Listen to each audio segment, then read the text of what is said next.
LE, it is our red Terran player, my teammate, reppin' Alpha X, and the United States of America. It is Vindicta. And his opponent spawning down in the bottom left position of the map, representing Storm Gaming. It is the Blue Zerg player from America as well. Give it up for JonSnow. USA, USA, USA. You're not joining me. I'm a little disappointed that I have to cast the Canadian.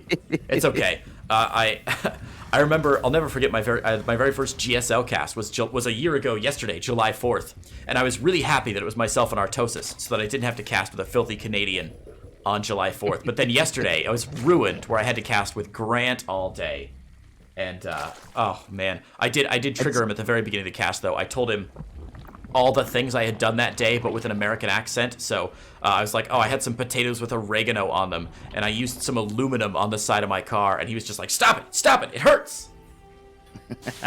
Poor guy. Getting real cheeky there. Oh, man. Spawning, well, our opponents, I was about to do the intros again, because you got you showcased these players so well, but Vindicta is going to start with a Reaper Expand, it looks like. No surprises from Vindicta, very standard play. And on the other side of the map, JonSnow also going, I believe it was Hatch Gas Pool. Looking like they're going to time out at the same time. About as standard as you could possibly get here. Probably the right call in a show match like this.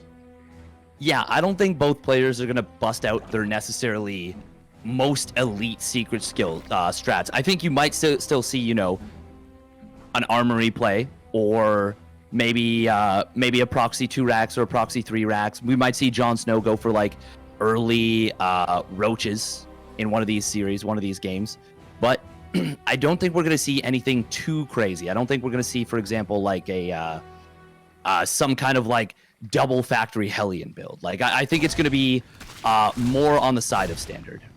Yeah, I agree with you. I remember watching there was an episode of In Depth a long time ago where No Regret was talking about, he's a funny guy to talk to about these sort of cheese plays, but he was talking about how when you look at the cheesy plays, that you got to think of it as like a percentage. Like if I'm going to go for some crazy cheese, I want it to be a cheese where there's like a 60-40% chance of me winning the game if the cheese isn't discovered, or like a 70-30 chance. If it's only a 50-50 chance of me winning if I do this cheese, then it's just not straight up worth it. Like why would I gamble so hard on a cheese that doesn't work that well? So I think a more conservative, like an aggressive opener, but not a crazy aggressive opener, could be a good chance for one of these players. But right now, it looks like both of them sort of taking it to the long game. We see the 1-1-1 build out of Vindicta, and JonSnow just working on drones, getting that third base up and adding on some queens. Do you see any surprises yet here, Steadfast? Nothing too surprising just yet. We are going to see JonSnow try and get a little cheeky with these lings, but with the Reaper spotting it, he's going to turn around. He's like, okay, there's Hellions there. I can't do this. Definitely not. Well, Tech Lab going down and a Banshee coming out with that swap over. So Vindicta is going to open Cloaked Banshee, which isn't cheese or anything, but it's a lot of fun. Cloaked Banshee, one of my favorite units, and it might have a chance of getting some damage done here if it goes unscouted. The Overlord from JonSnow looks like it's moving in, though. I'm not sure if he's going to be able to spot that or not. Looks like only one Marine pecking it down. He's going to know immediately what's going on. Yeah, and he sees both Tech Labs going hard right there, researching something, and that'll let him know that this is one of the more standard, aggressively slanted builds in the Terran arsenal right now. That fast Cloaked Banshee with the combination of Stim, it's a very common way to play, and it's a really strong way to play in the current meta. It is, and JonSnow should be more than ready for it. He is a little bit supply blocked right now, losing that one Overlord. He's got 3 more on the way, but he's prepping correctly for this, taking on some gases, getting the Lair Tech, and adding Spore Crawlers everywhere, as well as another Queen. JonSnow has seen this coming, and I think he's preparing just about as well as a Zerg player could. Is there anything else you'd be doing if you were playing in JonSnow's shoes right now? No, I think he's got all his T's crossed, all his I's dotted. He's got a Spore Crawler in every mineral line. Just got to keep tabs on that Banshee, and he has been able to figure out where it is, and he should be able to cut it off. Now, of course, you want your Lings very well placed to be able to catch any Hellion run-bys. They are pretty close to the front, so they should be able to do a decent job. Look at that. Queens and an Overseer here to drive that Banshee away. There were Queens outside the third base. A beautiful defense by JonSnow. Now, Steadfast, earlier you mentioned all your T's crossed and all your I's dotted. Did you know that there are names for the cross on a T and the dot on an I? Oh, I had no idea. Oh, do you want to learn a fun fact? Hang on, there's a Hellion run by, and then I'll tell you a fun fact. Hellions are going to get driven back by the Lynx, forcing a lack of mining time. But there are plenty of Hellions here. The Lynx not quite enough. They're still in that third base. Queens will finally chase them away. But 5 drones is not terrible damage, is it? No, that's pretty solid damage. Losing one of those Banshees does hurt a lot because it means you won't be able to one-shot drones anymore. So good defense from JonSnow on the Banshee front. But losing out a few drones and a bit of lost mining time, not ideal. Not ideal. Not at all. Are you ready? Are you ready? I am ready. I believe, and I might be wrong here, but I'm pretty sure that the tittle is the small dot on top of an I, and the jot is the line across a T. So if you hear the phrase tittles and jots in order, it means having all your T's crossed and your I's dotted, but it sounds much fancier than that. That's very cool. That's I feel like I'm learning something. You feel like I'm ready to go. That's right, kids. You've been quarantined, you haven't gone to school, but you've been watching StarCraft, so you're still educated. A couple of Hellions coming into the third phase. 3 more kills, but this one much less effective than the previous one, Steadfast. And even though the Banshee shelled away at the 4th base there, only 3 drones went down. JonSnow is still defending really well, up on 63 workers, and he's got roach speed almost finished up here, as well as +1/+1. Yeah, he's going to be going for a big attack with this 1-1 timing. And, well, Vindicta's already down an army supply, and he's about to be a lot further down, and he now knows what's up, and he is going to throw down some bunkers between these bases. Excellent decision from Vindicta right here. I'm not actually sure what he saw. Maybe just the swell of roaches. Possibly. I think there were a lot of roaches responding to his Hellions, and he's going to come across here, and now certainly he knows as those medevacs are pushed away. But a great read by Vindicta to prepare for this. Is it too late, though? Is he already committed to this? He's on 1-1. He's got some bio out. His army supply is not completely gone. But when the roaches come across from JonSnow, is he going to be ready? I don't know. He's got 2 tanks on the high ground with a 3rd one on the way, but he does not have a ton of Marines. These bunkers are not all that well covered by these tanks. We can see that they're at maybe a little bit too far forward, but I don't know. This, oh wow, even bringing the Queens here is a very bold choice from JonSnow. JonSnow actually, contaminating the factory is brilliant. You do love a good contaminate, don't you, Steadfast? You're always quick to call him out, and it's so good because I never even notice him.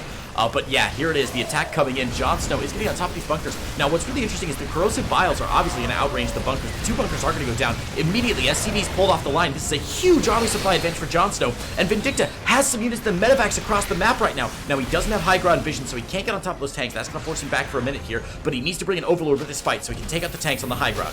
What else does he need to do to break Vindicta right now, Steadfast?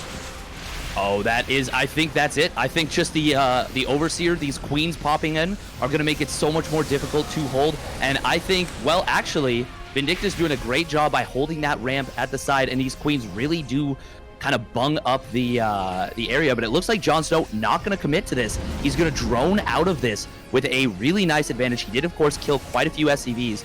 Vindicta did not start his 2-2, so it's not like he's going to run away with this game in terms of upgrades. And JonSnow adding on a Baneling Nest, an Infestation Pit, +1 attack.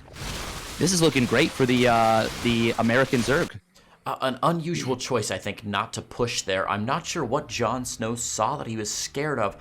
My only guess is that he didn't have an Overlord or an Overseer with that army. I don't think he had any high ground vision, so the tanks would have gotten really superior trades. But man, even with those tanks getting good trades, I thought he could have pushed in. But he's going to play it safe, and he's still significantly ahead here. A scan in the main base. There's no easier way to announce that you're about to drop in the main base by scanning into it. We see JonSnow rotating around, all ready for this push. Roach is in the right position. He's defending so well today.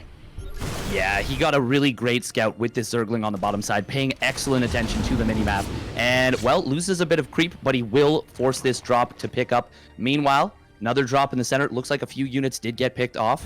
And now this Banshee getting taken out as well. Very nice from JonSnow. He's maxed out. He started his hive. He's got 1-2 going. And this is something that a lot of Zerg players will start to do when this kind of push is held at bay, is go on into that hive. And yeah.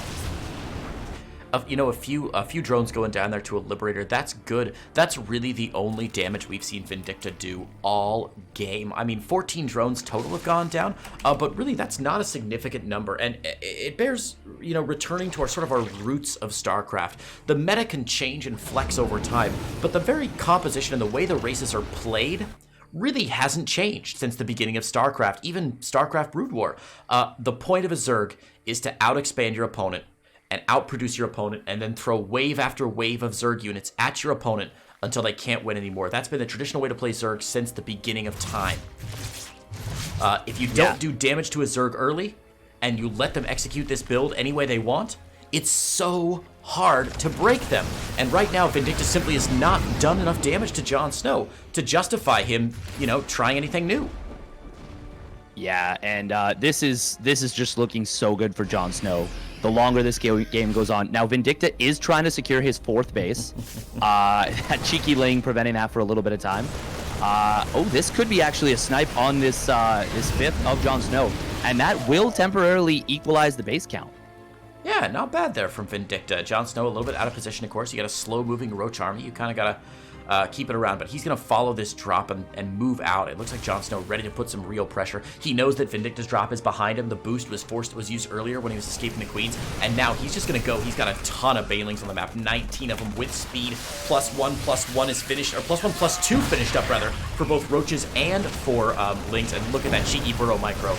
Luckily, he's got a missile turret there. Going to force an immediate evacuation of Vindicta, though. This is really good for JonSnow. Yeah, being able to deny this 4th base is going to make dealing with hive tech units almost impossible for Vindicta. Vindicta does have a very scary standing army, but JonSnow, some big corrosive vials. However, walking into that massive siege tank setup is such a disaster for JonSnow, so he will pull back here. He is going to lose a lot of units on the retreat, but he's also going to get out with a good portion of his army. Behind all this, Vipers added on. There's already a second one being built. Ultralisks coming in. What do you think about this mass tank setup from Vindicta? Do you think he's going to be able to push through with it? Man, I don't know. It's one of those really, really difficult decisions to make. Ultralisks versus tanks. How are the corrosive vials? Will the blinding clouds land? How much energy can those 2 Vipers mass up before they're pushed in? Personally, I'd love to see some more Vipers out from JonSnow. I don't know why players recently, Zerg players, seem to only be building 2 or 3 Vipers. I feel like having 5 or 6 is almost always valuable. But those tanks have already done critical damage to JonSnow's push. If we look at the army supply graph for a minute here, you'll see JonSnow's push about 1 minute ago, where he was ahead in army supply and then spiked down, taking a really inefficient fight. But here we go, Steadfast. JonSnow gonna push off creep and go for it. Oh, he gets some big blinding clouds, disabling 4 of the tanks. These ultras are running in. This bio very clumped up. Now, there are a lot of tanks with +1 attack in the back and no more energy on these Vipers. It did just barely get up to 100 there, but I don't think JonSnow wanted to continue pushing in, and that is a great decision. It's going to give him a bit more chance to maybe heal up some of these ultras, wait for more reinforcements, and charge up these Vipers once again.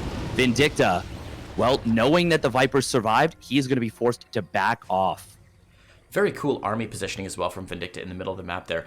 Remember, that middle of the map has those sight-blocking reeds, and Vindicta, of course, is always going to have medevacs with his bio army. It's just the facts of life.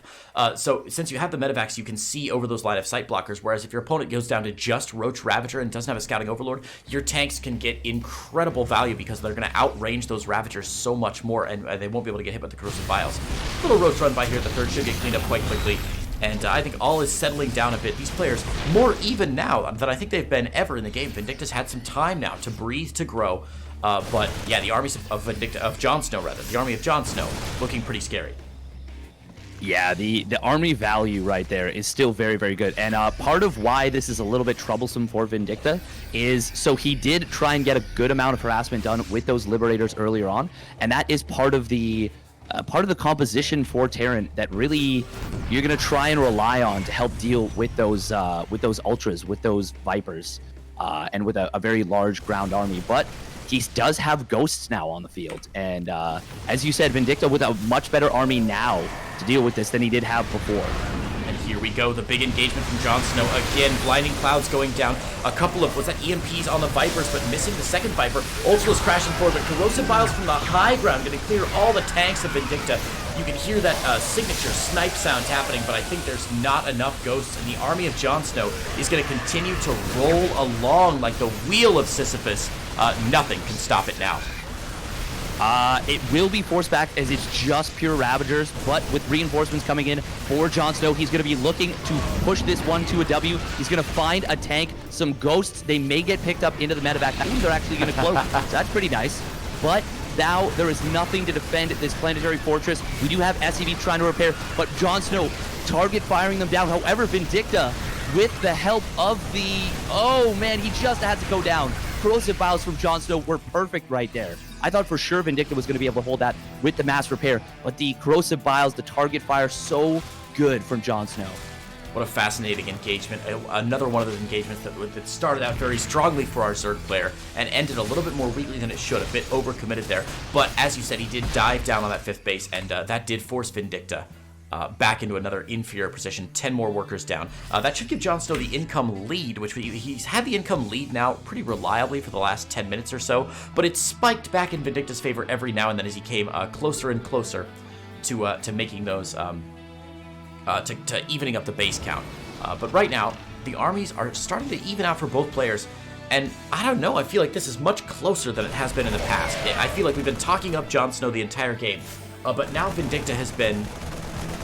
I think equalized maybe in both army supply, and he's behind in workers, but his army at least looks a little scarier than it has previously. Definitely, he able to save a good number of those ghosts and tanks. It does provide a lot of tech, and this is a really great move from Vindicta. JonSnow a little bit late to respond, and, well, 2 medevacs worth of stimmed bio. That's going to be able to take down that base. Tale as old as time. It just takes one little drop for Vindicta to smooth things over. And as always, the Zerg player, once they get attacked, they're going to go on the counter. But I'm not sure where JonSnow wants to attack. I don't know what. So you put yourself in JonSnow's shoes here, Steadfast. Where do you attack into if you're JonSnow? I think I just go right up the gut the way he is doing right now, but I want my Vipers to hit some very crucial blinding clouds. They are a little bit late to the party, but they will disable 3 of these tanks. There is a lot of tanks in the backfield. Meanwhile, Vindicta going for a counter drop, but he has already lost 40 SCVs during all of this, and JonSnow will fall down in that army supply. And Vindicta, with an excellent hold, is going to be able to, he's going to be able to trade very, very cost efficiently. But this Ghost, how many workers did that pick off? None. Did that pick off just army? I don't think it picked off anything. I think he pulled the workers in time, and it went down. Does that have kills? It's got 14 kills. They definitely weren't drone kills. They may have been army kills, but I didn't see where the nuke landed. I wasn't watching. That's okay, though, because it wasn't crippling damage. And so we see another nuke coming down here at the 4th base, but again, I'm sure JonSnow will... Oh, he picks off that one Ghost went down anyway, somewhere on camera, because you can always hear him scream. Yeah. Anyway. There was two on creep. There is the one at the 5th base right now, or 4th base. It will go down, but it's nuke lands, doesn't kill anything. But... Do creep tumors count as kills? That nuke landed, and he got 4 kills from it, but all I saw going down were creep tumors. They do count as kills, yes. That's why. That's a great Ling right there. Must have been what it was. Yeah, that Ling is going to see these units coming into the north side, and that's going to mean the Lings are on top of that. Going to force a pickup. So JonSnow's last attack, if we can talk about it for a minute, the army supplies, look at that army supply graph, did even up, right? It was a bit of a cost-inefficient trade for JonSnow. And if you look at the army graph, you might think, oh, okay, they're still sort of in cahoots with each other, still sort of even. But then I want you to swap over, punch that 1 on your numpad, and look at the income advantage. Again, going in favor of Vindicta over and over again. But with the 40 or 32 SCVs it pulled down, JonSnow just way ahead now on workers, up to 90 already. Ooh, nuke will get canceled, but we do see a bit of double-pronged harassment coming in. In the main base, it will get pushed away, as well as the 3rd. So JonSnow still on top of things, even going to kill that medevac with a couple of corruptors. And this Ultralisk, oh boy. Get some hugs. This is how you know a Terran player isn't doing great in the late game, if they're still trying to drop, because Vindicta's a player who's great at drops and keeping him active all over the map. But when it's only 1 medevac each, usually if you're a Terran player, you want to load up 2 or 3 medevacs, or pardon me, 4 or 6 medevacs, split them up, send them to different sides of the map, do a double drop, do a triple drop, because we saw earlier how quickly a double medevac drop can clear out a hatchery. But with only 1, you're going to be really struggling to get the damage done, and it gives the Zerg player a lot more time to respond to him. Nice kiting here, though. Yeah, and he targeted down the Ultralisk with that, which means that he gets an extremely cost-efficient trade right there. Only losing 2 Marauders and maybe a single Marine for an Ultralisk and a bunch of Lings. Yeah, not bad. He's going for the hatchery. He's going to snipe he it. gets Nicely it. done. Another nuke going down. JonSnow has seen this and should send an Overseer forward. I don't think he's going to be there in time. He is going to lose one of his drones here. Yeah, he knows the nuke is coming down. He's going to lose that. Nice. And now the Ghost going to shell away a little bit, but there should be an Overseer soon. Unfortunately for Vindicta, you know, JonSnow's still on, what is he on? 1, 2, 3, 4, 5, 6, 7 bases to the 5 of Vindicta, 6 of Vindicta. So still 1 base ahead, and his army supply, or his income, still way ahead. So even if we look at the units lost tab, and we can see the resources more efficient for Vindicta, JonSnow about 4,000 resources less efficient than his opponent, but he's been mining so much for the entire game right now. Even with these nuke cancels, JonSnow's in such amazing shape.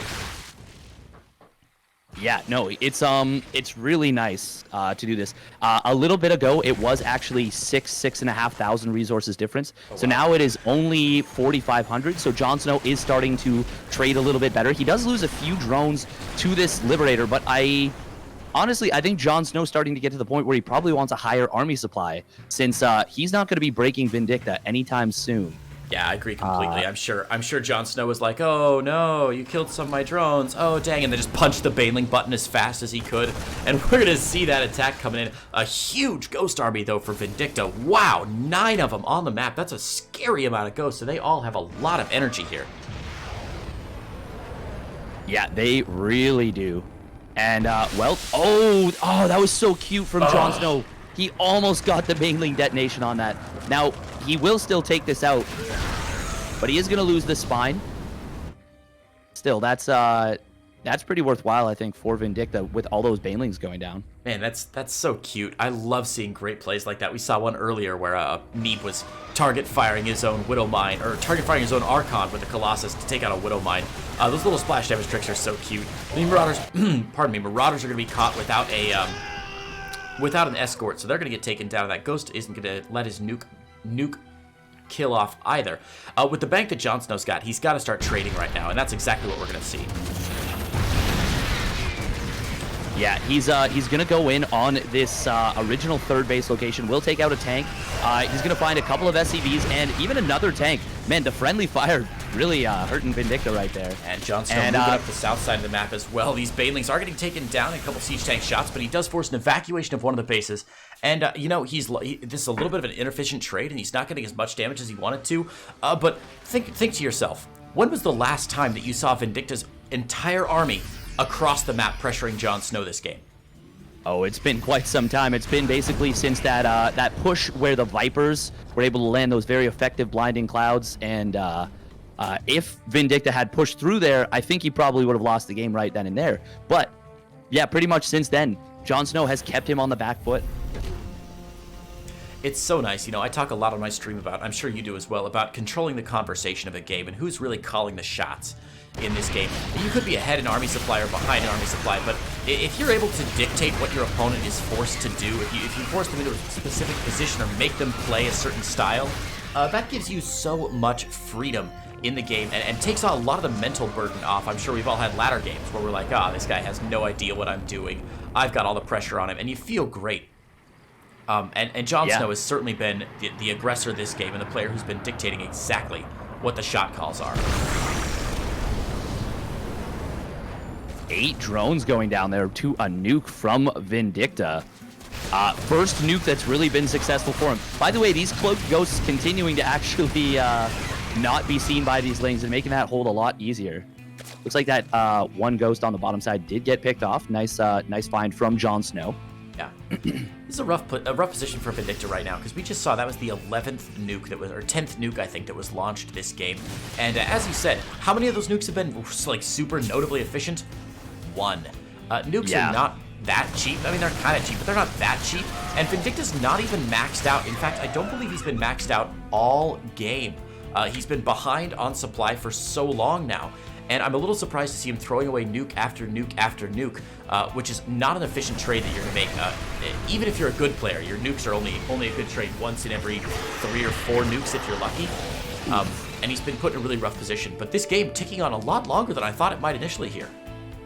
Yeah, no, taking quite a long time. Vindicta really digging his heels in and able to stay alive, find himself teching up, getting into a better position in this game. We're finally seeing JonSnow head on up towards a greater Spire and Infestors for that Infestor Broodlord composition. But that is not the unit composition that it used to be. Nice find for JonSnow taking out a tank right there. Yeah, but, you're right. Sorry, go on. Thanks. It's a nice change to see a Zerg player who, has tried Ultralisks now for about 10 minutes or so. There's the double dropper you're talking about. You got to get those double medevacs out because they go so fast. But it's nice to see somebody who is not afraid to rotate, right? Where they're like, you know what? Ultralisk is not working out for me right now. He's got a lot of tanks. He's got a lot of ghosts. It's hard to get the Ultralisks in. Let's try another approach. And that ghost just got like 37 changeling kills. He's got to be a very happy ghost. Anyway, wow, another second snipe there. That's a double drop. A bunch of guerrilla warfare fighters there for sure. Really effective. Yeah. Anyway, it's good to see a potential Broodlord transition from JonSnow. He certainly has the bank for it. He just needs to find a couple seconds that are calm in this game to get out 20 Broodlords and surprise his opponent. That was a lot of Banes that just banged up against a tank right there. JonSnow does see this ghost on the bottom side, and it looks like he's going to be going for an attack once again towards this original third base. It's mostly mined out, but it is positioning. Yeah, looks positioning. Looked like that nuke didn't go down. As you said, this is all about positioning at this point and map control. If JonSnow can remove Vindicta's eyes from that inside third base that he's got there at the 1 o'clock position, if he doesn't have vision of the map there, that means that the Ling counterattacks are going to hit that much sooner. The Baneling roll-ins are going to hit that much sooner. And if you can't push out onto the map because you don't have a safe base to expand from, you can't find things like those 11 Broodlords now in production for JonSnow. A great choice. Despite the amount of ghosts on the map, I still like this. How do you feel about it, Steadfast?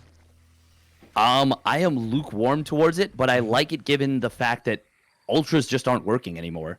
But that being said, he's going to need to be so careful about not getting his Broodlords out of position, not getting sniped, not getting EMP'd on the Infestors. But there is very few Vikings on the map. Only 2 Vikings out right now. Yeah, you make a really salient point there. There's a lot of things to be worried about when you go Broodlord Infestor. If you're on Ultra Ling Brain, you're just kind of like, all right, I got a big army, just keep it active, rotate it around the map, and I'm sure damage will get done because I got giant space cows giving hugs. With Broodlord Infestor, you're right, so much can go wrong. One good EMP can lead to 6 or 7 good snipes, which can lead to the end of the game. And we see these Cloak Ghosts moving to position here. Huge snipes about to go down. Oh, immediately 3 of the Broodlords do get taken out, but a huge fungal growth from the high ground is going to secure the kill on nearly every single one of them. And this is JonSnow pushing in toward Vindicta's newest base, looking like he is going to try and end the game right here. Tanks, they don't shoot up. Oh, but you know what does? Ghosts with nuke, unless the nuke gets canceled. Couple more ghosts coming in. Do you think that is going to be enough for Vindicta? No, definitely not. The Broodlord count may be down to 0 here, but there's simply too much here. Good fungal growths, more Lings. We can see 25 Lings in production. The bang for JonSnow is such that he can remax instantaneously on Ling Bane. Now that the ghost count is down to just 2, the tank count is down to just 1. Look at the actual army of Vindicta. He's on 65 army supply, but it's 15 Marines. I've seen Clem with that many Marines 30 seconds into a game before, Steadfast. Man, if Clem can get 15 Marines in 30 seconds, I don't think he's ever going to lose again. Nah, that's just hashtag just Clem things right there. Yeah, right? JonSnow going to grab our first game of the series. A bit of a surprising win. I think Vindicta probably the favorite player, even though I think I officially voted 2-1 for JonSnow. So this is looking good for my prediction. But I normally would say Vindicta, I think, is the stronger player. But either way, what a great game on both sides there. Vindicta certainly playing from a position of weakness the entire game. But I've got a lot of respect for a player who can play from a weak position and continue the game for 20 minutes and really put up a good fight. Yeah. And if he could have taken a really careful defensive fight, if he hadn't got caught so off guard by those Broodlords and the Fungals, I think there's no reason that he couldn't have dragged that game out even longer. And then with his more efficient trading, maybe won it in the super late game. No question. I'm sure any Zerg player watching that, yourself included, Steadfast, probably saw those Broodlords getting sniped. You saw 7 snipes lined up on Broodlords, and I'm sure you physically cringed a little bit. You were like, oh, I don't like this at all. But, of course, by that point in the game, it was probably okay to take a really aggressive position with the Broodlords. And, of course, getting that counter-fungal on all the ghosts was so good. So game 1, a very long game, maybe my longest of the day. Have we had a 25-minute game yet today, Steadfast? I don't think so. I think that was the longest one by a decent margin, actually. I think so. So a really great game. Always fun to call. A long, intense game with action all over the map. We're going to get now to game number 2, Ice and Chrome LE. Grant and I yesterday, Steadfast, were so excited to learn that the German name for Ice and Chrome is Ice und Chrome, which is just exactly the same. Because we had, I think Gung Fu hosted a map and was like, here's the lobby link. It's Ice und Chrome. Anyway, Ice and Chrome going to be map number 2 here with Vindicta and JonSnow. You think Vindicta's going to pull it back, or will it be a 2-0 for JonSnow? Oh, that's a good question. I think we might see mech out of Vindicta, though, given that it is Ice and Chrome. We'll have to see. Say more about why once we introduce our 2 players here. Spawning in the top right-hand side in the red from Team Alpha X, representing America, it is Vindicta. And his opponent spawning down in the bottom left position of Ice und Chrome. It is the Blue Zerg player from Psystorm. Give it up for JonSnow. I don't want it. Again, you have the best JonSnow impression of anyone. It's scary good, Steadfast. So, Steadfast, you made a really bold claim before we started this game. You said Vindicta, and as I recall, your exact words were, I know Vindicta so well that I can guarantee that he's going mech this game, and if he doesn't, I'm sending you $1,000, Creighton. Now, that's a very confident play. Steadfast, why are you so certain he's going mech? Well, I just money to burn, and what can I say? Why do you suspect Vindicta might go mech this game on Ice and Chrome? It is one of those maps that, given a lot of the very narrow chokes, now granted you can knock them down with rocks, but a lot of narrow positions on this map, planetary fortresses, very, very strong tanks, a lot of really great positions you can set them up, and just kind of the overall difficulty of flanking for Zerg on this map. It becomes a lot more effective to go for something like mech. Let's say you want to go for a pincer move on a position right here, outside of your opponent's third base. If you want to hit that as Zerg, you can't just set up from 2 close positions. You have to start. One army has to come all the way around here. Another army has to come all the way around here. And setting up that kind of coordination is a lot trickier on a map the size of Ice and Chrome. Yeah, man. The more I see of this map, the more and more I like it. Even for all races, I don't know if there's a particular race that is in love with this one yet, or if it's particularly favored. But just as a commentator, I think that Ice and Chrome, if you did like a heat map overlay of every single map in the pool, and you had to do a heat map of where interesting things on a map could happen, I feel like Ice and Chrome would just be red everywhere. Oh yeah. I like compare it to think about like Xel'Naga Caverns, right? Which is the giant green, or Xel'Naga? Shoot, I can't think of it. Anyway, think of some map that was just like has big, wide open, flat areas with nothing really interesting going on. Nobody wants to engage in that except for maybe a Zerg player on Ling Bane. But Ice and Chrome, as you said, has these little nooks and crannies everywhere, little choke points, but not too many. And I think it's a really, really well designed map, and it's quickly becoming one of my favorite in this map pool. Yeah, it is a very interesting and dynamic map. And this is a really cool thing that's happening right here, by the way. So in response to what Vindicta did on the other side of the map, in response to that SCV sitting at the third base and drawing the Reaper over there, JonSnow snuck some Lings across the map, and he was able to pick off 2 SCVs and a Marine for a relatively small commitment, just 4 Lings for that. And he draws the Reaper back home, gets himself a bunch more time. Now behind us, we do see a very, very fast third command center for Vindicta. He actually cut his first 2 Hellions, and no starport yet on the way because he is on just 1 gas. And, well, look at that. JonSnow going to see that immediately. That's great. Great scout from JonSnow.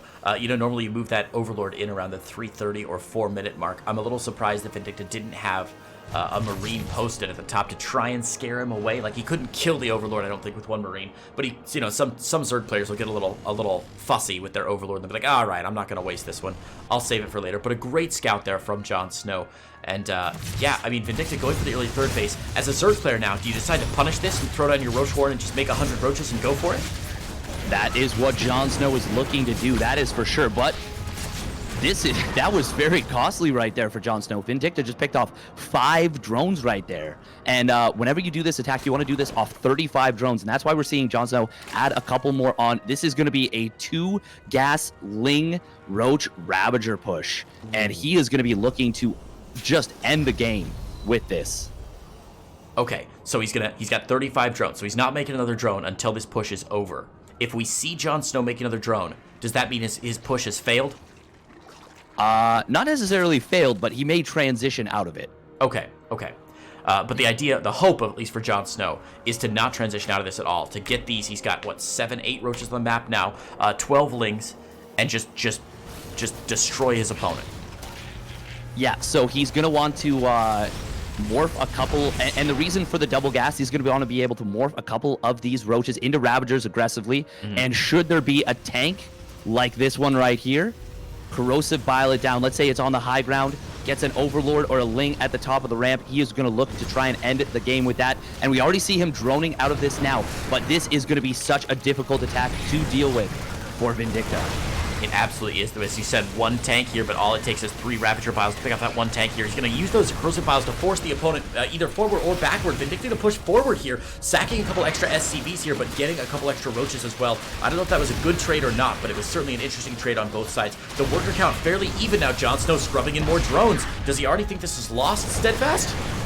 No, he just wants to transition out of this, get as much SCV damage as he can. He's going to get on top of the tank. The Marines will take out the Roach Ravager. The tank does go down, but Vindicta is going to hold this very, very well with a lot of army supply left. And JonSnow, he did take a big worker lead off of 18 SCV kills, but there's triple orbital right now. We got 1-1 on the way for Vindicta. He's already got his 3-rack set up, and he is going to be able to get very aggressive quite soon with Stim, Combat Shields, Marines, and a Medevac and a tank.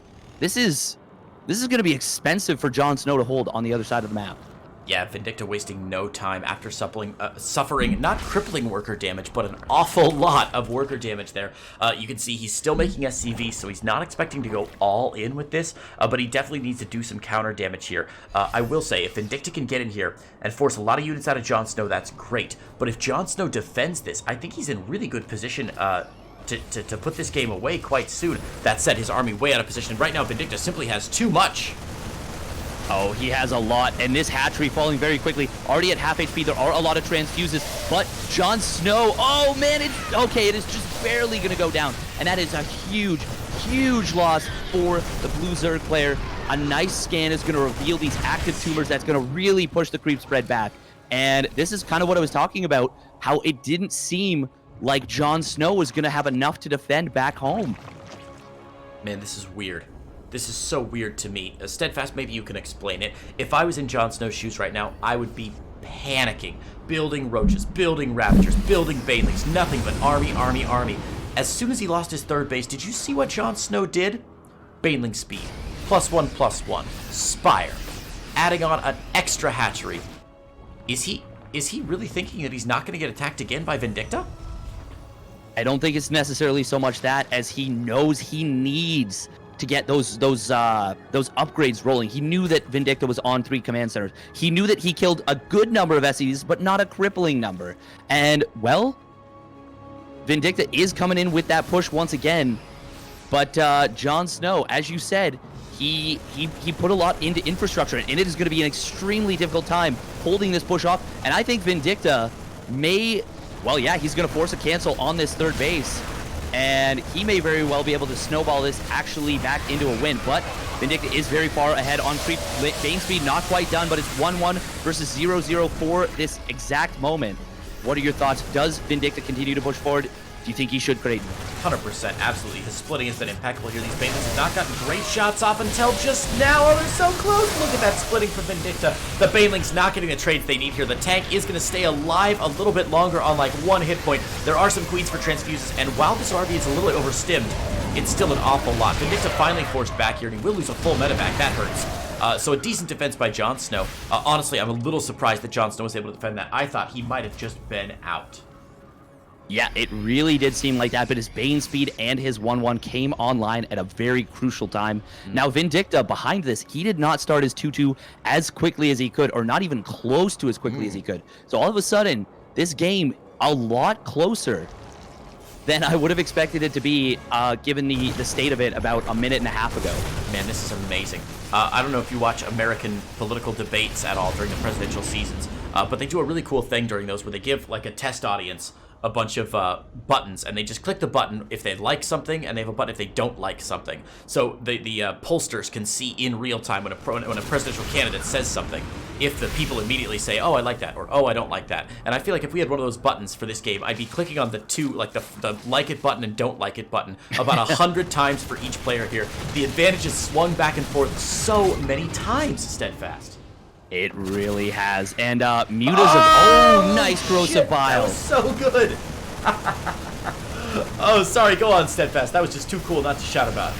Oh, no, that was a really, really great move from JonSnow right there, catching Vindicta with his pants down a little bit with that medevac. But Vindicta is able to get the cancel on that 5th base. I say 5th base, even though it was originally the 3rd, because now JonSnow has resecured a 4th. His creep spread has stayed pretty solid in the middle of the map. We are seeing JonSnow try to contest that. Or sorry, Vindicta try and contest that, but JonSnow not going to let it happen. No, the creep spread's really interesting because Vindicta's been investing a lot of scans into picking that creep back and trimming it down. But so usually at 10.5 minutes, I'd expect the creep to be a little further than just halfway across the map.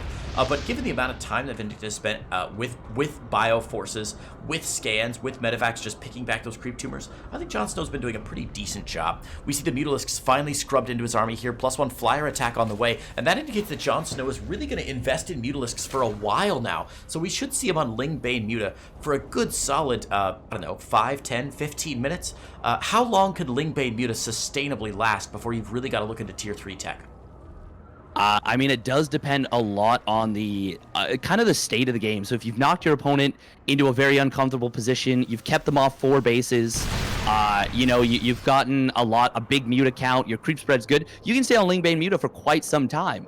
But if it's a situation where an opponent's gotten to 4th bases, they've started up 3-3, they're really roaring, in supply, like you've never taken a big army supply lead, it's going to be extremely difficult to deal with that as a Zerg player. But that being said, this is one of those scenarios where it could kind of go either way. Interesting, really interesting. I like the corrosive biles getting this Liberator taken down, I think. Yeah, 4 will take that one down. Liberator in the main as well, but the Mutalisk flock here to pick off that one in no uncertain terms. So decent defenses here. The Liberator's just buying Vindicta a little time to move these armies in the middle of the map and here on the south side as well. Put pressure on the 2 bases, but it looks like JonSnow is going to clean both of those up. Man, another one of these games that's too close to call. The army supply literally within 1 or 2 points of each other at certain seconds here. Yeah, and we just saw a bit of a leaving Private Ryan situation there on the bottom of the map as Vindicta fails to pick up one of those Marines, and the entire Zerg swarm just converges.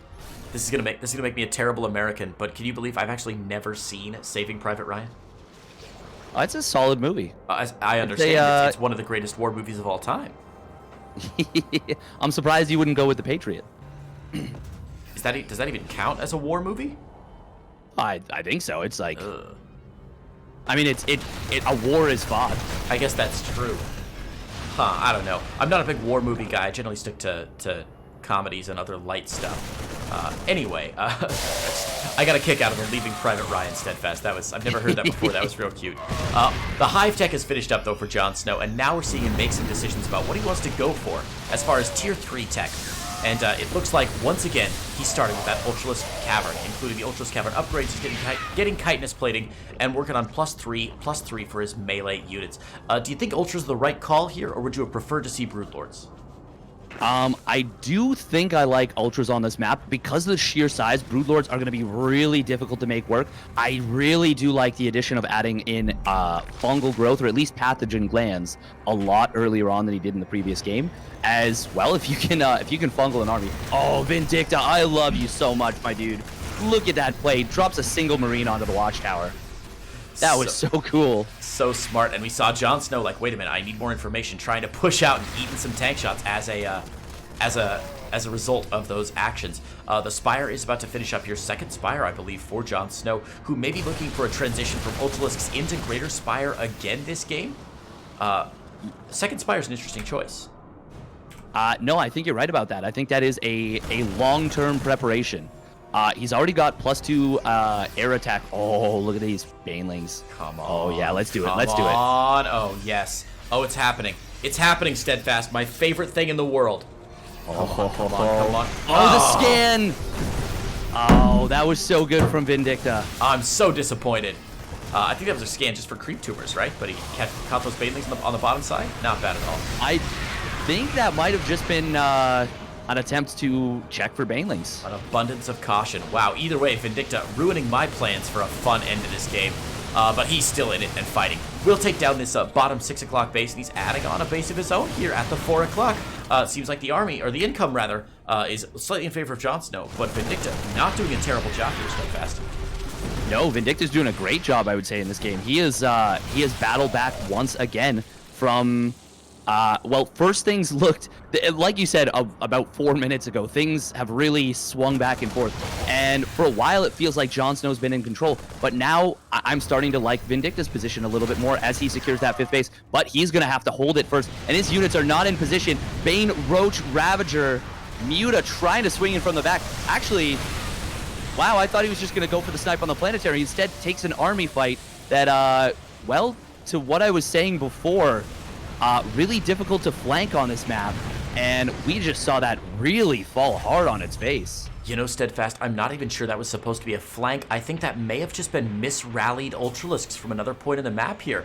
I'm not sure if Vindicta was aware that those tanks were still there, and maybe just moved the Ultras down to the south side because he had them, like, auto moved to that base. It seems like JonSnow slipping up a bit here. These Banelings not doing anything, just hanging out. Misrallying some Ultras. He's making 9 Corruptors now, but there's still no Greater Spire. Oh, there is a Greater Spire, sorry. So he's making 9 Corruptors, and it looks like he's going to transition again from the Ultralisk build into these surprise Broodlords, because he has kept those Corruptors mostly hidden. Yeah, this is a game where he has mostly relied on mutas for anti-air. So, oh man, Vindicta with the bad rallies too, losing a couple of tanks. He was able to save one of the 3 that went the wrong direction. Oh, this is cute. Oh, but once again, we're going to see a weird scenario where JonSnow kind of swings around into this base. These are upgraded building armor planetaries, but it's just going to be too much. Meanwhile, Vindicta pushing far onto creep, going to pick off a base, and he is, oh man, he could have gone on top of those broods. Did not realize that there was no protection for them. Now he spotted them, and that's the next best thing, I think, is seeing those Broodlords on the morph. So now he knows where they are. Again, not pushing up that ramp. A little bit worried, I think, maybe with the Broodlords popping out and catching him by surprise, which they're just doing now. So the Broodlords are now on the map. He's got 6 of them with 1 more in production, so a total of 7 Lords, which is a decent number here. And oh man, some of these tanks way out of position. The army very low on health right now, but he's doing nice kiting there. The Banelings hitting some decent shots, though. Oh, this is looking really good for JonSnow. He just took an exceptionally strong fight against all of that and kept most of his very expensive units alive. Now this triple drop into the main base could cause big problems for Vindicta. Could snipe a lot of, or for JonSnow, could snipe a lot of tech buildings here. And we are going to see the Ultralisk Cavern go down, but Vindicta's just going to pick up and leave. Wow, a very conservative play from Vindicta there, getting the damage done and then getting the heck out. Of course, trailed by those Mutalisks, he's got to drop some more. But the Broodlords are now on a sieging pattern across the map, and I'm a little bit worried. Vindicta's been behind on income for most of the game now, and even though these drops are really cute, he simply doesn't have a sustainable advantage over his opponent, I don't think. The drops are going to be really good. They might help him come back a bit in the game, but JonSnow will be able eventually to just muster all the Broodlords up, get a big army underneath him, and take everything out as soon as Vindicta lets off the pressure for 1 second.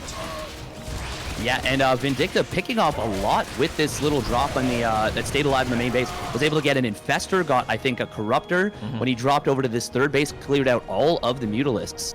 So now, all of a sudden, Ghost Viking coming out for Vindicta. Well, it's going to be a little bit tricky for JonSnow to deal with that. Yeah, of course, the major problem, as always, with Broodlords is that they're slow moving. They can't get anywhere very fast. There's no upgrade to make them faster. They don't move faster on creep. They're just always slow. So once your opponent starts taking the fight to you and fighting in multiple places at once and dropping in your main and at your 10 o'clock base and everywhere else, your Lords suddenly get much less efficient. This fight is going to be fascinating, though. As you said, Ghosts and Vikings, fairly high. 13 Vikings out. 5 Ghosts as well. Plenty of Corruptors, though, for JonSnow.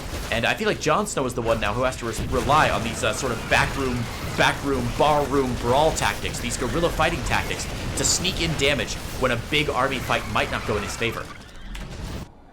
Yeah, and, well, with this heavy metal composition of Vindicta, it is going to be difficult to find that cost-efficient trade, as you said. If there's any map you can do it on, though, Ice and Chrome is a great map to get good transitions with your Broodlords. As he moves in here on the south side, we're going to see those Broodlords begin to siege up over a big, empty, dead spot on the map. And the big, empty, dead spot is good for Broodlords. I'd say it's better, though, for Vikings, who can outrange them just a little bit. The Corruptors can't get on top, and no fungal growth is going to be available, because obviously what JonSnow is looking for here is to catch the Vikings in a tight clump, get a fungal growth down. Does he have any Vipers? No. So maybe get a Parasitic Bomb out once he has some Vipers and try and fight. But another push down to the 12 o'clock, and there's a huge bunch of his army here. At this point, JonSnow's happy to trade, though, because look at his bank. Yeah, and that is exactly what he's, as you say, looking to do. Sorry, there were Burrow Brainlings there for a minute. I just got so excited. I was like, come on. I actually missed them completely, damn.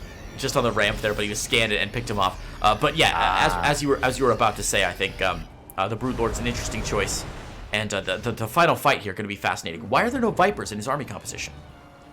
Vipers are a little bit vulnerable to Vikings, but sometimes just because hitting additional fungals is basically as good as Parasitic Bomb. Of course, Parasitic Bomb, you cannot wipe it off. You can't get away from it, but once you've fungled once, it's a lot easier to chain stun. Adding on Vipers, it makes things a little bit more complicated. Controlling that army becomes very difficult. That's a really fair assessment. I appreciate it. I know we saw one game earlier that was had both of them, and I thought, man, more Sword players should do this all the time, but I can appreciate it. Must be very difficult to make it work. I like the Liberator transition here for Vindicta. He's adding on his Fusion Core finally for Lib range. These Broodlords have got to be so careful, though. They're spotted. The Vikings going to push forward here. JonSnow, be careful, buddy. Big fungal. Vindicta hitting a huge fungal, but now moving too far forward with the Corruptors, and he is going to lose a lot of them. There is now not very much to protect against these Vikings. Just the Infestors on the ground and a couple of Corruptors. JonSnow adding on 12 more Corruptors, but his gas bank is pretty much depleted, and he doesn't have a huge 85 drone economy. We're looking at 66 drones. He really wants to end this game now. Yeah, and he needs to. This is the first time in a long time where the income has been sustainably in Vindicta's favor. Vindicta now operating on 6 bases here, whereas it's, I believe, 8 for JonSnow. But with that lower worker count, I think JonSnow's in a lot of trouble. And look at that JonSnow adding in 12 more drone steadfast. How do you feel about the use of those drones, or are they just going to be for static defense? I think they are just to replace these static defense drones in the middle of the map. We're going to see JonSnow go for a snipe on this base. And he's going to get sniped right back, isn't he? Huge snipes going down to those Ultras, only killing 10 SCVs by the with the Vades. Could have had a much more efficient trade there. Personal cloaking coming down for Ghosts, and since it's a Vindicta game, he's learning from his buddy Future. We're seeing more and more nukes coming out. Yes, Vindicta always been a very fond player of nukes. Really does love them. JonSnow, where are workers going down right here? 9 workers just went down. I have no idea. I missed it. Sorry. It's missed. Wild. Yeah, anyway, 9 drones going down, and JonSnow on 58, though, which is all right. He's adding on 7 more. I'm really surprised to see JonSnow continuing to rebalance his worker count. But if you remember that massive bank he had 4 or 5 minutes ago, JonSnow remembers that too. It's gone now. Yeah. Yep, and we do see this nuke coming in towards the bottom side. It is going to be taken care of, no problem. I don't think, personal cloaking wasn't done, so not much benefit right there. These Broodlords are very far forward. And, well, Vindicta's not in position to deal with this. Oh no, Advanced Ballistics just got denied, and that means, well, that means the Fusion Core just went down. That means no advanced ballistics for quite some time, and that's going to mean dealing with these infestors becomes a lot more complex. Absolutely. Infestors get so much more frustrating now. Neuroparasite is not available yet, though. He hasn't researched it, just the fungal growth. And he can now slow walk these spore crawlers underneath the Liberators, forcing the Liberators to unsiege. Man, that is some aggressive static. That's not even static defense anymore. Yeah, that's mobile defense. Just straight up defense. Oh and my if God. he had Liberator range, which just got killed, he would have been able to safely do that from so far away. Oh, we see an attempt at those, oh man, these, hang on, this nuke, this nuke, holy crap, the nuke, oh my God, Vindicta, JonSnow gets out of the way just in time and only loses one Ultralisk. Oh my God, my heart hurts so much right now, Steadfast. Oh no. Okay, we're good. Fungal growth going down. Parasitic bomb going down. Parasitic bomb going down. Some big frame rate issues. I'm not sure who's lagging out here, but the game is going to stop for a minute. Oh no! Steadfast, this is worst case scenario. Oh, it really is. At such a critical time, too. Oh, we're going to pull out of the game for a minute here at the most important engagement. Vindicta disengages. I mean, this is the second time today, Steadfast, that we have seen this happen right in the middle of that engagement. A potentially game-deciding fight, in fact. Really, really tough. Apologies, guys. You are hearing that medevac sound in your ears because I can't stop the sound from... That's all I hear right now is the medevac. Yeah, I hear it too. In that stuff, stuck in a little loop here. It looks like Vindicta has timed out. His internet is gone. I'm trying to check and see if he's tweeted about it or something. Nothing yet, but it looks like we may have to resume this game from replay for the second time today at the most crucial possible moment. The game's over. JonSnow technically takes the win. We're going to hop out of the score screen. Steadfast, what on earth? We are having the worst luck with disconnects today. It is really unfortunate. It's one of those things. It's one of those things that it happens. Sometimes you just can't avoid it. But, I mean, fortunately, we've got that resume from replay. But it's definitely a horrible feeling. And fortunately, we are able to, fix this. It's not the end of the world. But it definitely throws you out of your comfort zone. Makes you a little bit uncomfortable. And you're just, just gross. Man, and then of course, most importantly, wait. Hang on. Oh, this is big.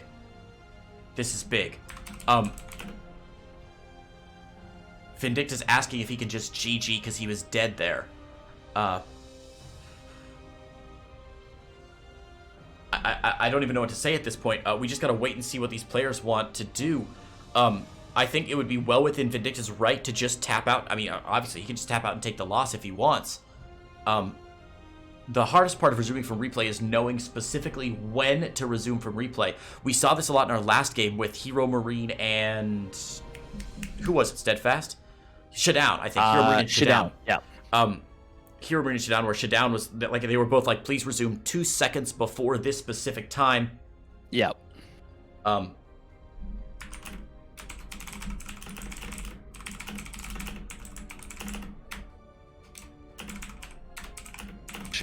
Yeah, I don't know. That's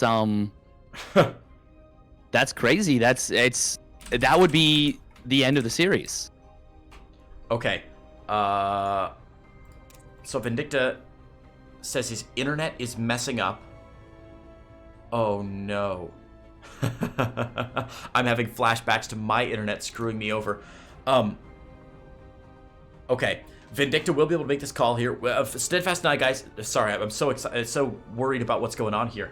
Vindicta, Steadfast and I are loaded into the lobby of the replay right now with JonSnow. Vindicta is deciding whether or not he is going to just take the loss. Okay, he says, I'll play. Just let me fix this. So, Steadfast, we gotta wait just a little bit longer, man. That would have been the most underwhelming end of the stream. After 2 25-plus minute games. Yeah. Oh, no. Okay, Vindicta is going to play. He is going to play this one out.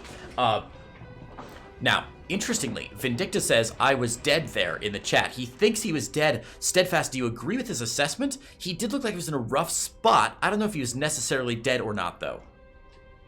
That is, well, for one, it really depends on where we start. Because if we start, you know, just before that fungal hits, he's not dead. But if we start, you know, after that fungal's done all its damage, then he's probably pretty close to dead. But that being said, like, it's similar to that other game between Shadown and Hero Marine. If we had started 3 seconds later, Hero Marine would have won that game no problem. But since we started at, you know, when the lag started, we were able to get the, we were able to see a game continue on. It went for another, like, 10 minutes, 8 minutes. It did. And Shadown was able to turn it around and actually win that game. It really was. Oh, Vindicta can't join the lobby. Let me, okay, I'll remake.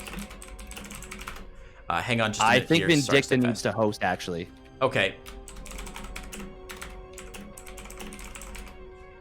Yeah, okay. So Vindicta will host the lobby. We'll get back in, and we'll finish out this series. Man, what a wild end. For those of you who didn't watch earlier on the B stream, we had this exact same thing happen. I think we've talked around it. We haven't specifically said what happened. We were watching Hero Marine and Shadown. Shadown had just blinked a bunch of Stalkers into Hero Marine's base at maybe 7 minutes in. So we had Stalkers in the main base. Hero Marine had Banshees on the other side doing damage in Shadown's main. It was crazy.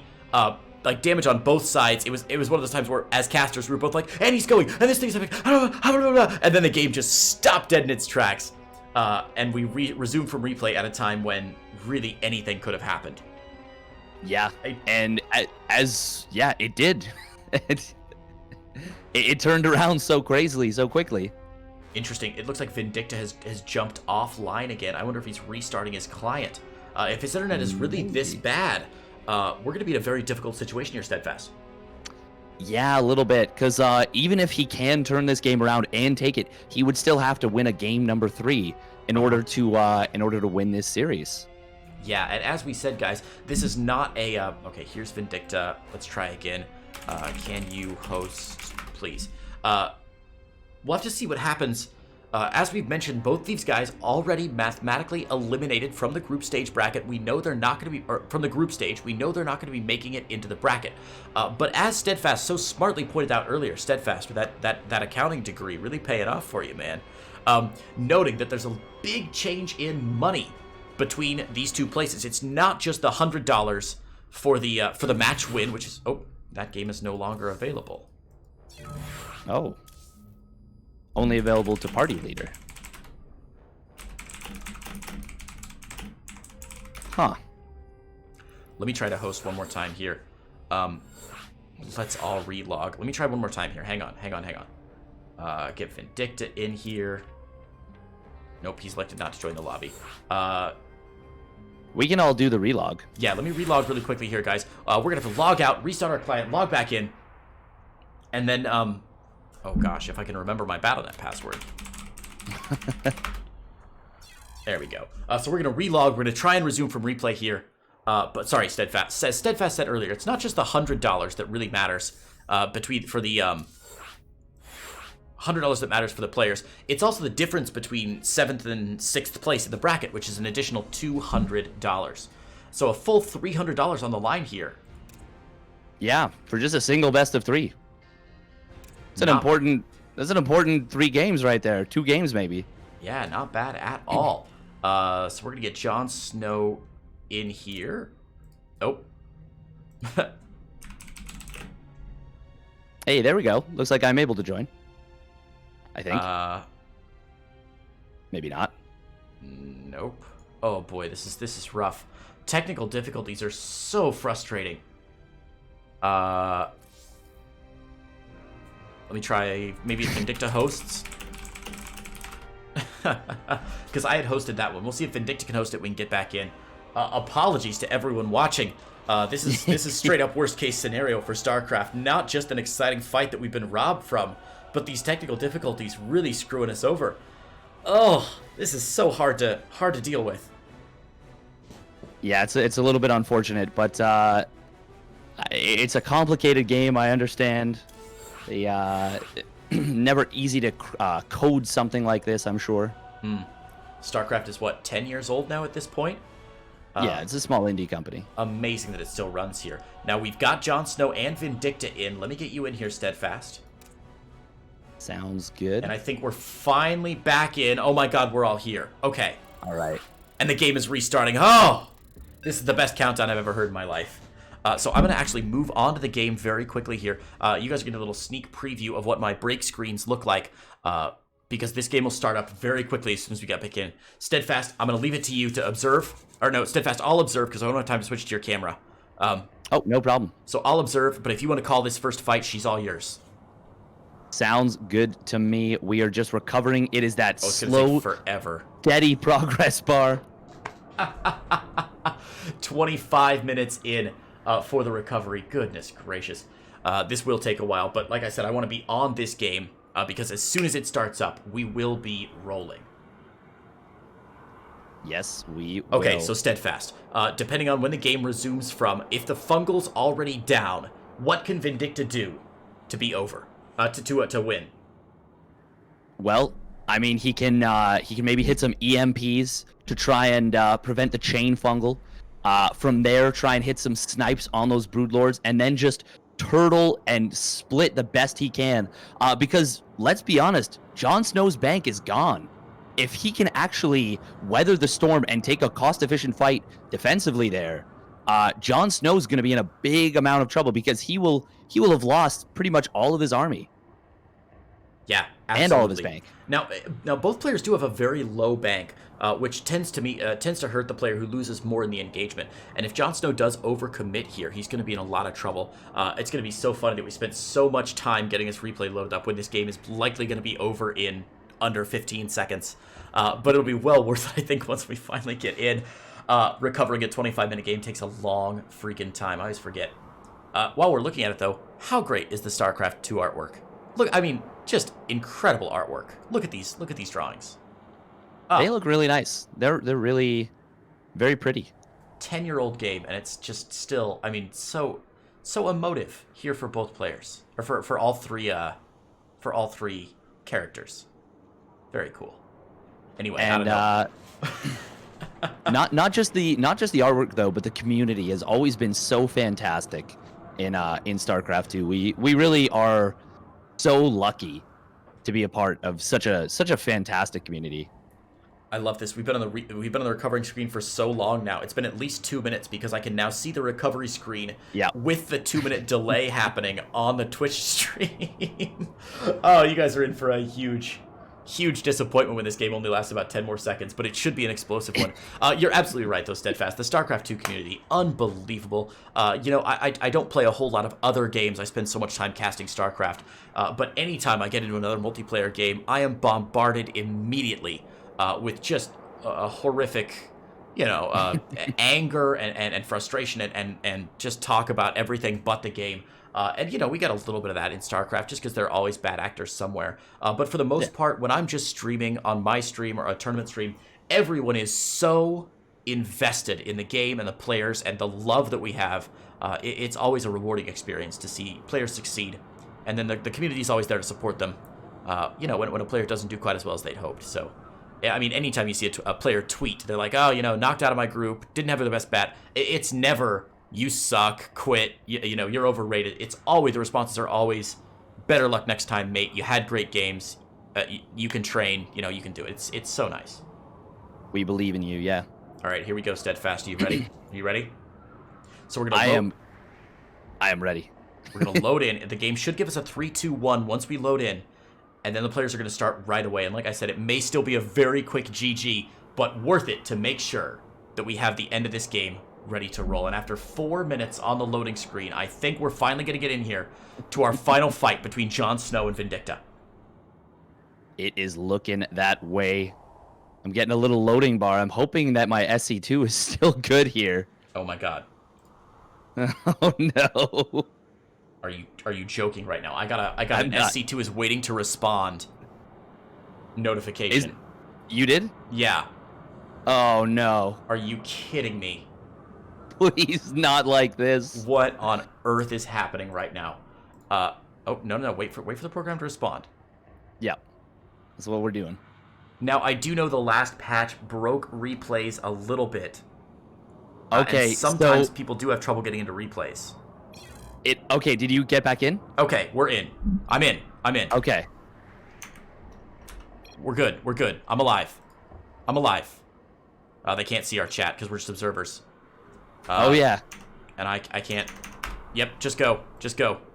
Like, I don't have a tweet to direct the players or anything. Just play it out. They can't talk because they're not refs. Oh, they realized. We'll see. They might hit me up on Discord here for a minute. I'll check. I assume they say go. You're dead. Hey, right look at that. Okay. Very, very perceptive. All right, go. Here we go, guys. Vindicta resume the game. 3, 2, 1, and here we go. The Fungal's already down here. The Baneling's rolling away. It looks like the army supplies are roughly even here, but huge Fungals have gone down, and there are a bunch of ghosts in the bottom side, Steadfast. And it looks like these ghosts are not going to be a part of this fight, though. The Banelings, or the Broodlord's still pushing forward here. There is no vision. Oh, yeah, there is. There's an Overseer here, and it looks like JonSnow's still going to take the better of that fight. Yes, that command center getting very, very low on HP. The ghost count, though, is still extremely high. JonSnow has remaxed on a good number of Zerglings. We're seeing a defensive nuke get thrown down. Vindicta, oh man, he's really going to be relying on that. A big set of fungal ghosts coming down. EMPs will hit the infestors, but the ghost nuke, oh, it's going to... No, it doesn't go down, just barely gets canceled. Are you kidding me? One of the ghosts that randomly died in that chain fungal was the ghost that was nuking. Unbelievable save by JonSnow. And I think since that nuke did not land, that's got to be it. The Broodlord count still super high. 10 Lords up for JonSnow, and they can siege for days now. There's simply nothing left in the tank for Vindicta. Woo, what a fight. I think he actually, if he hit that nuke, I think he actually wipes this whole army out. And it was a matter of like maybe half a second. Like it might have actually been half a second from wiping out every single Broodlord and Corruptor. That was insane. I thought the nuke had already gone down because, you know, there's a moment between when the nuke animation goes to the little red dot, and there's still like a couple seconds to make it work out.